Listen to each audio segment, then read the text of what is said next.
Olá pessoal, tudo bem? Dando continuidade aos módulos do nosso curso Diagnóstico Laboratorial das Dislipidemias, nós vamos ver agora as particularidades do quanto o histórico de vida e os fatores genéticos contribuem para a manifestação de um quadro dislipidêmico.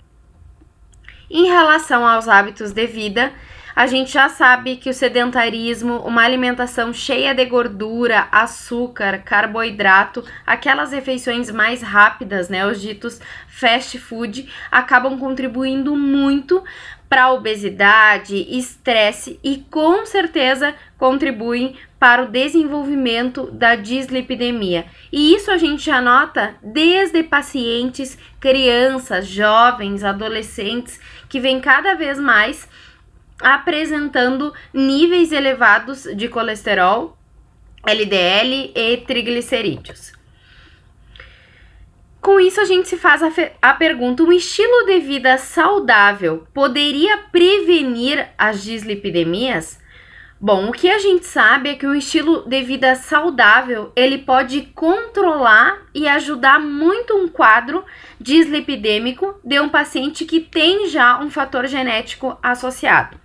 Os fatores genéticos, eles não podem ser, obviamente, controlados, mas adotar hábitos de vida saudáveis é essencial para conseguir prevenir níveis altos de colesterol ruim e dos triglicerídeos. Então, existem muitas medidas que a gente pode fazer, mesmo que o paciente já tenha tendência de ter níveis muito elevados de colesterol e triglicerídeos, para tentar melhorar essas taxas, como reduzir o consumo de alimentos de origem animal, como carnes vermelhas principalmente, e queijos amarelos muito gordurosos, evitar alimentos açucarados ou açúcar refinado e dar preferência a cereais e produtos integrais, vegetais, né, alimentação natural, frutas, né, preferir os açúcares das frutas do que um doce muito processado, com muito conservante, e alimentos com fibras regularmente, que também vão estar ajudando a nível intestinal.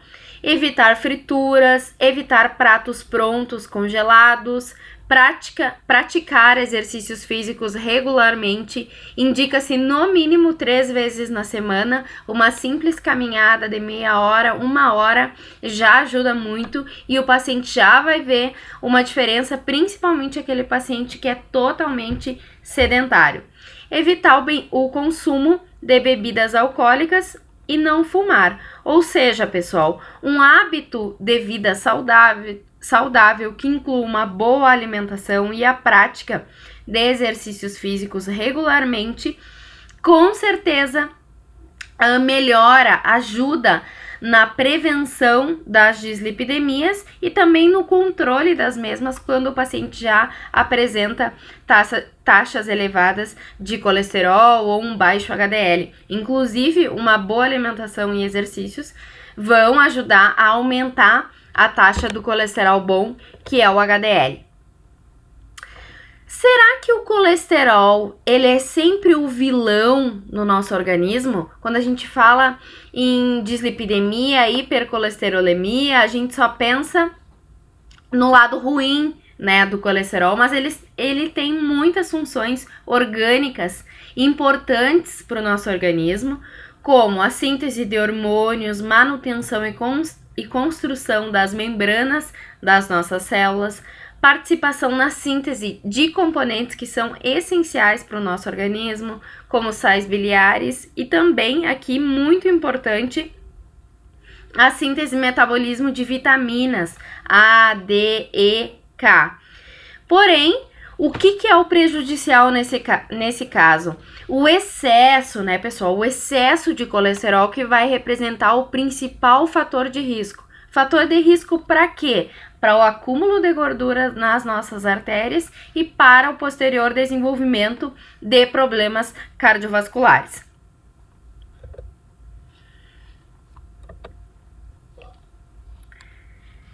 As dislipidemias, elas podem ser primárias, que eu comentei lá com vocês no primeiro módulo introdutório que a gente viu, ou secundárias.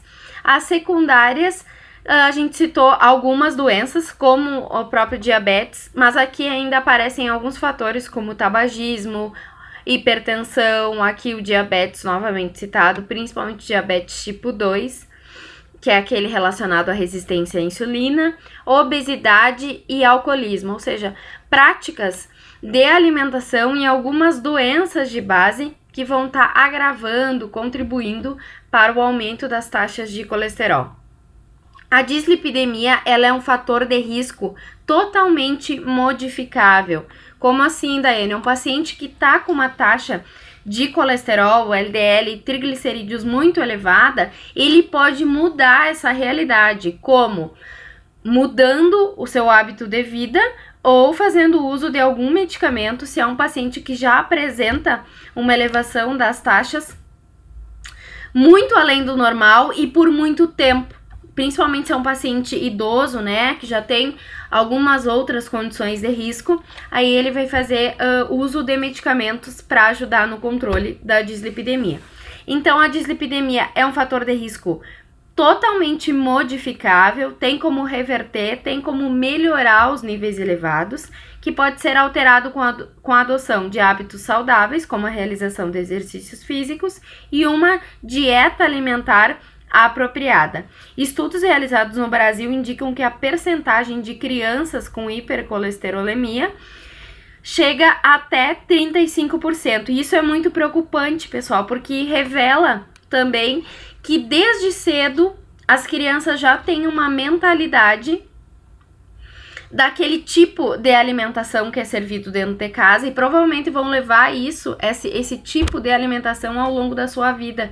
Por isso que os pais, os familiares, desde muito cedo têm que se preocupar, né, com o estado nutricional das crianças e também apoiá-las, né, na prática de exercícios físicos para tentar melhorar essa realidade onde a gente tem já um problema de dislipidemia bem sério e bem prevalente em crianças e adolescentes.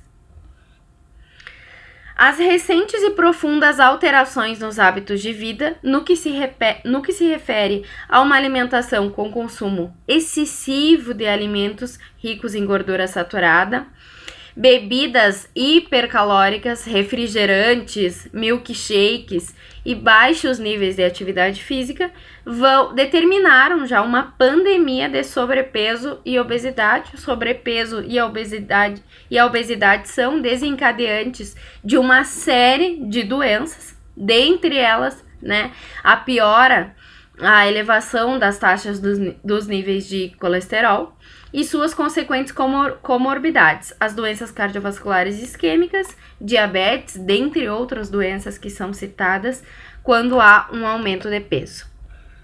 Bom, quando a gente fala em gorduras, eu quis trazer esse slide para a gente relembrar os tipos de gorduras. Nós temos as gorduras saturadas, insaturadas e trans. Qual a relação delas com o nível de colesterol? Bom, as gorduras saturadas são encontradas nos alimentos de origem animal. Aqui eu trouxe um exemplo, uma figura de uma carne vermelha. Leite e seus derivados vão atuar diretamente na produção de colesterol ruim, LDL. Então, quem faz muito consumo de carnes, leites, queijos processados, provavelmente, né, vai ter uma elevação do nível do colesterol ruim. Gorduras insaturadas, elas podem ser mono ou poliinsaturadas, trazem apenas benefícios, né? Trazem mais benefícios para a saúde e são encontradas nos alimentos de origem vegetal. É líquida em temperatura ambiente e atua no organismo reduzindo os níveis de colesterol ruim e também triglicerídeos. Aqui eu trouxe como exemplo o abacate, então, que é uma gordura insaturada, uma gordura boa, né? É incentivado o consumo de abacate, claro que moderadamente, né, pessoal? Tudo quando a gente fala de alimentação, a gente fala também de consumo moderado, porque nada em exagero é benéfico para a nossa saúde. Gorduras trans. Processo químico chamado hidrogenação é a mais nociva à saúde, pois ao mesmo tempo que aumenta o colesterol ruim, acaba diminuindo o nosso colesterol bom, que é o HDL. Principal exemplo que eu trouxe aqui para vocês, a bolachinha recheada, né, que é muito contribuinte para elevação de LDL, triglicerídeos e também diminuição simultânea do colesterol bom. O consumo de gordura total, de ácidos graxos saturados e de colesterol, assim como os isômeros trans, estão associados aos hábitos alimentares, principalmente das pessoas mais jovens, né, os adolescentes. Muitas vezes esse hábito trazido desde a infância, né? Por isso, mais uma vez, eu ressalto a importância dos bons hábitos alimentares e nutricionais da própria família, que é passado para a criança. A relação entre consumo alimentar de adolescentes e o desenvolvimento de algumas doenças crônicas na vida adulta, tais como doenças cardiovasculares, câncer e osteoporose, estão sendo cada vez mais documentados, principalmente com relação ao hábito de vida, né? Hoje em dia a gente só quer ficar na frente do computador, do celular, tem uma vida mais corrida e isso acaba influenciando negativamente na nossa saúde. Porque não pratica exercício físico, porque não tem tempo de preparar uma alimentação com mais cuidado. No estudo realizado por esse autor, o Romandini e colaboradores em 2010, constatou-se que aproximadamente 40% das amostras analisadas de pacientes apresentaram dislipidemia e não foi possível avaliar se as alterações lipídicas eram dependentes de fatores genéticos e ou ambientais. Com relação ao tipo de dislipidemia mais prevalente, houve uma predominância da hipercolesterolemia isolada. Isso se deve provavelmente a hábitos alimentares e ao estilo de vida familiar. Hipercolesterolemia isolada é o aumento do LDL em níveis maiores ou iguais a 160 mg por decilitro, só para relembrar com vocês a primeira aula introdutória que a gente viu. Então, pessoal, o que a gente conclui disso? Que a prevalência dos fatores de risco cardiovasculares está aumentada na sociedade moderna, tanto em adulto quanto em crianças e adolescentes, de uma forma generalizada, há uma piora, há um agravante do aumento dos níveis de colesterol. E os fatores genéticos, né? Qual é a contribuição da genética para a dislipidemia? A gente tem vários estudos na área sobre o assunto. Aqui eu cito dislipidemia familiar e fatores associados a alterações no perfil lipídico em crianças. Essa pesquisa constatou o seguinte, que a presença de dislipidemia familiar impacta significativamente o perfil lipídico pelo aumento do colesterol total e pelo aumento do LDL. Já o desmame precoce, né, de bebês vai contribuir na vida presente e futura do paciente para uma diminuição do HDL. O consumo de muitos doces, como bala, que o artigo cita, também contribui para uma diminuição do HDL. E a presença de dislipidemia familiar contribui para um aumento dos triglicerídeos. Então, há uma associação da genética, vejam, com os hábitos de vida, principalmente alimentares, na questão do aumento do colesterol total, aumento do colesterol ruim, que é o LDL, aumento dos triglicerídeos e diminuição do nosso colesterol bom, que é o HDL. Aqui também outro artigo muito interessante da genética das dislipidemias, onde a gente vai encontrar os principais genes que são responsáveis por os principais genes que são mutados para configurarem os quadros de dislipidemia. Os genes para os quais existe evidência demonstrada de associação com a hipercolesterolemia familiar são LDLR, ApoB, PCSK9 e LDL-RAP1. A principal alteração lipoproteica ligada ao fenótipo é o incremento nos níveis da lipoproteína LDL. No entanto, algumas variantes nos genes ApoB e PCSK9 podem determinar a diminuição dessa lipoproteína. O fator importante é que o fenótipo, também determinado por 3 genes desses que eu citei, LDLR, ApoB e PCSK9, apresenta um padrão de transmissão autossômico dominante, enquanto que o fenótipo determinado por mutações do gene LDL-RAP1 se transmite exclusivamente de forma autossômica recessiva. Então, a gente tem várias formas de transmissão ao longo do histórico familiar, de avô para pai, para neto e assim por diante. E esses são os principais genes envolvidos, né, na manifestação das dislipidemias. Isso é muito pergunta, isso é muito cobrado em concurso, né? Quais os genes que seriam responsáveis pela hipercolesterolemia? Então, os mais importantes que eu trago, os mais importantes aqui para vocês são esses 4 que eu citei. Aqui a gente tem uma tabelinha para conseguir se fazer o diagnóstico genético de dislipidemia, principalmente hipercolesterolemia, considerando o histórico familiar, antecedentes pessoais, o exame físico, análise laboratorial com os limites de LDL, análise genética e aqui o resultado. Eles fornecem uma pontuação a cada fator, por exemplo, no histórico familiar. Se tiver um familiar de 1º grau com patologia coronária precoce, considerando homens com menos de 55 anos e mulheres com menos de 60 anos, então é determinado 1 ponto. Aqui para os antecedentes pessoais, por exemplo, se tem um paciente com patologia coronária precoce, também considerando homens e mulheres abaixo de 55 e 60 anos, respectivamente, é atribuído 2 pontos para esse paciente.